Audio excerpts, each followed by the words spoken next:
Michael, do you think Hollywood is dying? If not, what would be an appropriate time to start questioning a possible decline in the landscape of entertainment we watch and discuss?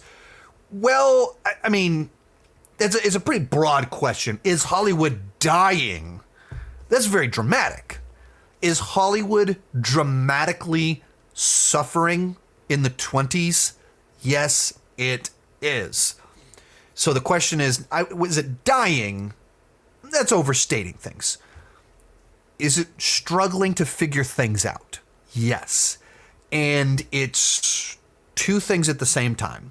One of them was a beast of their own creation, and the other one was the beast of unknown origins creation. At the exact time that Hollywood and all the major studios were shifting towards streaming and running these experiments, trying to figure out how to do streaming, COVID hits.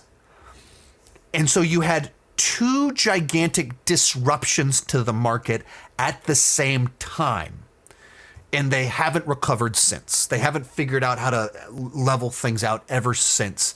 And streaming theoretically was going to be a new way to make money, but it was going to lose money for a while. And the thought was big theatrical releases will float us while we lose money on streaming. And then long term, it balances out as we get subscribers and we get steady revenue from them. And then movies barely came out for 9 months and were slow for another year after that and never really fully recovered. And to try and pivot in the middle of that, they shrunk the theatrical window. So like when I was growing up, a movie would play in theaters, it wouldn't drop on home video for 9 months. And when it dropped on home video, like a movie might cost $90 to buy on VHS so that only video rental places would buy them. And so you'd have to rent it.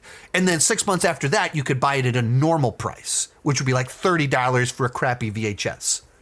But the theatrical window from when it hits a theater to when you could watch it at home was a year. And COVID, like it shrunk over the years. And then COVID made it do this, where there was no difference. Day and date release on Peacock, day and date release on HBO Max. Movies skipping over theaters entirely to go directly to streaming. And keep in mind, back in the day, my home theater was like a 50-inch crappy TV. No surround sound, anything like that. Everyone has a high definition TV now. And they're affordable to get one that's 60 inches, with these gigantic TVs, high definition, crisp, vibrant, amazing sound bars, sound surrounds, all of that stuff. So watching at home is better than it's ever been. And you have such quick turnaround. Fall Guy is already out at home. This was the movie that kicked off the summer movie season. $125 million budget. 3 weeks, and you can watch it at home. So there's all this stuff happening that's shrinking the theatrical window, changing viewer habits, streaming happens, and Hollywood doesn't know what to do. And they still are spending money like we're in the in the teens. In the teens, it seemed like every year we're having these multiple billion-dollar films for every studio. Sometimes Disney's having $5-6 billion films in a single year, and they're still spending like these franchise movies are safe bets. And the franchises feel like they're all being milked dry. And so they're not as good as they used to be, but they're spending even more money on all of them.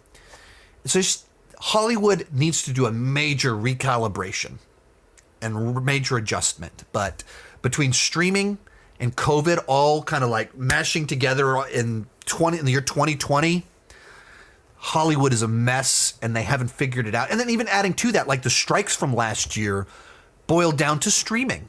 Hollywood leaned heavily into this new strategy of streaming and didn't stop to think, oh yeah, we have to pay the creative talent for this.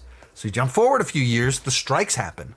So another major disruption where but for 6 months, there was some element of no writing, no acting, or both taking place at the same time.